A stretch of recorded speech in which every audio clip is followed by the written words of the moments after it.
Assalamualaikum warahmatullahi wabarakatuh. Salam sejahtera buat kita semua. Saya Eni Admida dari Desa Parit Baru, Kecamatan Sungai Raya, Kabupaten Kuburaya. Kegiatan saya sebenarnya sih hanya ibu rumah tangga biasa, tapi terpanggil untuk membangun desa, khususnya di Desa Parit Baru. Akhirnya saya terpilihlah menjadi anggota BPD. Nah, di anggota BPD tersebut banyak yang bisa saya bantu nih, khususnya untuk kaum perempuan. Karena kita bisa mengumpulkan aspirasi dari kaum perempuan tuh butuhnya apa yang bisa desa bantukan untuk mereka. Nah, jadi karena perempuan ini berkaitan dengan ekonomi keluarga, maka saya biasanya memberikan motivasi kepada perempuan di desa, yaitu sebagai pelaku UMKM, dari hal yang terkecil yang bisa dilakukan dari dalam rumahnya sendiri. Ya, terserah mereka mau membuat kerajinan atau snack. Nah, kebetulan di desa kami ini kaum perempuannya tuh sudah pada aktif semua karena ada yang namanya TPS 3R. Di sini semua penggeraknya adalah perempuan-perempuan desa.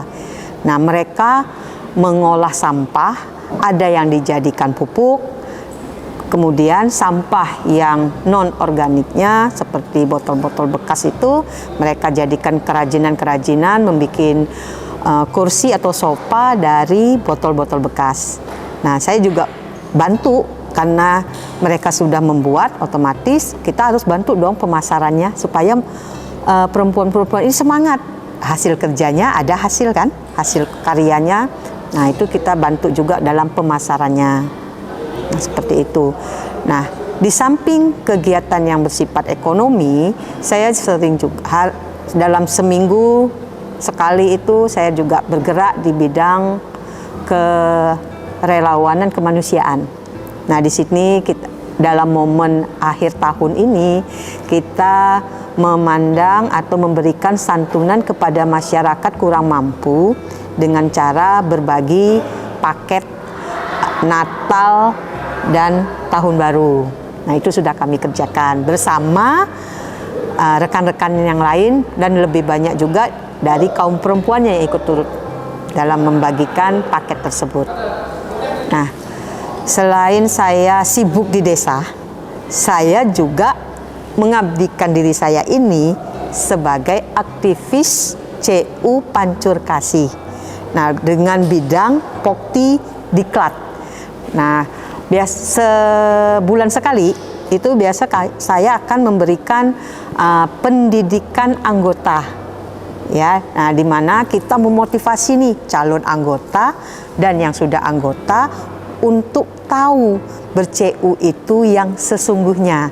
Jadi bukan hanya ber-CU itu sekedar simpan atau pinjam saja, tapi bagaimana dia bisa mengembangkan dari dana yang anggota tabung. Seperti itu.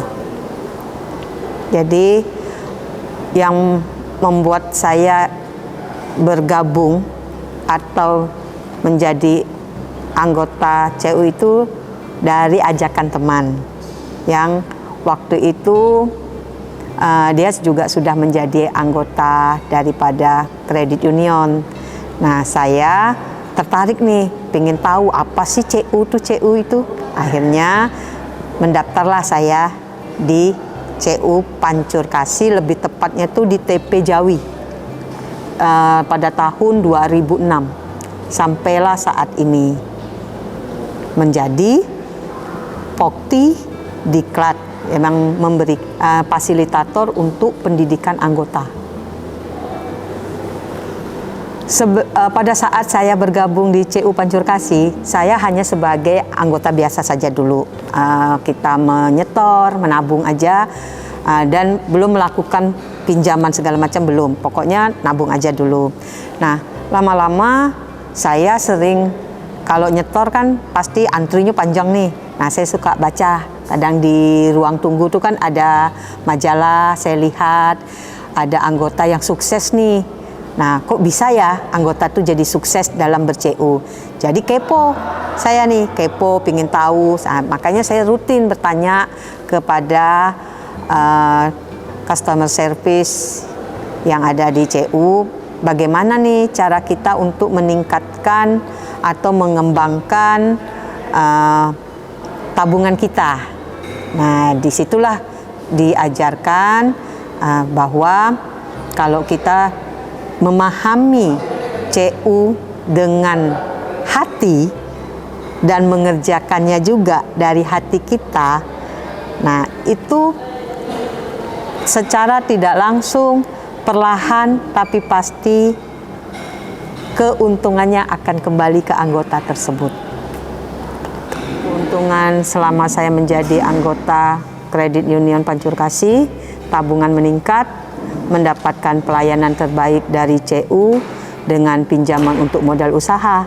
Nah, kebetulan di Koperasi Simpan Pinjam Kredit Union Pancurkasih ini banyak pinjaman yang bisa kita atau masyarakat untuk lakukan, misalnya pinjaman modal usaha, perkebunan, pertanian, pendidikan, kendaraan, dan sebagainya.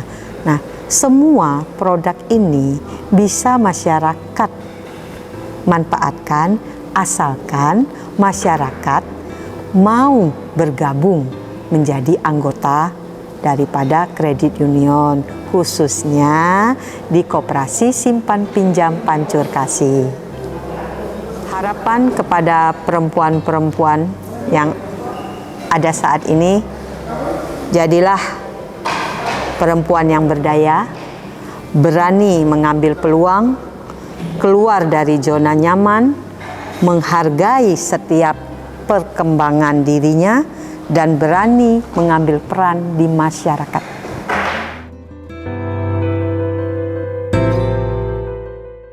Assalamualaikum warahmatullahi wabarakatuh. Selamat pagi dan salam sejahtera untuk kita semuanya. Kami di sini ingin memberikan gambaran tentang peran perempuan yang ada di Desa Parit Baru, terutama Bu Eni Admida, yang mana beliau ini juga sebagai BPD Badan Permusyawaratan Desa Parit Baru, juga sebagai tim penggerak PKK Desa Parit Baru, yang mana perannya selama ini begitu menonjol bagi untuk di lingkungan perempuan yang ada di Desa Parit Baru itu sendiri. Nah, perlu kita ketahui semuanya bahwa di Desa Parit Baru ini peran perempuan itu sangat menonjol sekali, terutama baik itu di BPD-nya, baik itu di pemberdayaan perempuannya, ya, juga di desa ini juga lebih banyak perempuan. Artinya yang mensukseskan sebuah desa itu, kalau Desa Parit Baru ini hampir 70% itu adalah perempuan. Nah, salah satunya adalah Bu Eni tersebut, yang mana beliau ini misalnya ketika ada acara-acara, ya kita jadikan narasumber karena beliau ini berpengalaman memang di bidangnya seperti itu. Juga kalau berusaha itu luar biasa. Nah, inilah yang perlu kita bangkitkan. Juga kita, Bu ini kan juga memberikan motivasi terhadap perempuan-perempuan lain yang ada di desa, bagaimana cara kita mendapatkan uang dengan cara berdagang kecil-kecilan, dengan berdagang yang lebih besar, bagaimana peran CU dalam mendorong misalnya kelanjutan daripada berusaha tersebut, dan itu juga disampaikan kepada perempuan-perempuan yang ada di desa. Nah, ini penting karena menurut saya CU sangat berperan di dalam usaha-usaha yang dilakukan oleh Bu ini tersebut. Nah, mungkin ini ilmu ini kan bisa ditularkan karena Bu ini bagian daripada pengurus CU itu, setidak-tidaknya dia juga harus mampu memberikan motivasi, dorongan kepada masyarakat, bukan saja perempuan, tetapi orang-orang di Desa Parit Baru yang mau seperti dia itu juga bisa. Pemberdayaan anggota di CU Pancur Kasih ada dua. Yang pertama adalah pemberdayaan secara individu. Yang kedua adalah pemberdayaan anggota secara kelompok. Nah, di tahun 2023, lembaga komitmen untuk terus meningkatkan usaha produktif anggota dengan melakukan pendampingan bahkan pembentukan kelompok-kelompok usaha produktif yang mana nanti ini akan meningkatkan kesejahteraan anggota, kualitas anggota, dan tentunya ini berdampak langsung pada kinerja lembaga dan anggota secara umum. Dengan demikian kita ingin kesinambungan CU Pancur Kasih, maka pendidikan, pelatihan itu yang kita fokuskan dan kita prioritaskan untuk pendampingan terutama di usaha produktif. Demikian yang dapat kami sampaikan. CPK sejati. Saya mengucapkan terima kasih kepada CU Pancur Kasih yang telah membantu dan merasakan manfaat dalam ber-CU. Semoga CU Pancur Kasih tetap memberikan pelayanan yang terbaik kepada anggota. CUPK sejati, sejati CUPK.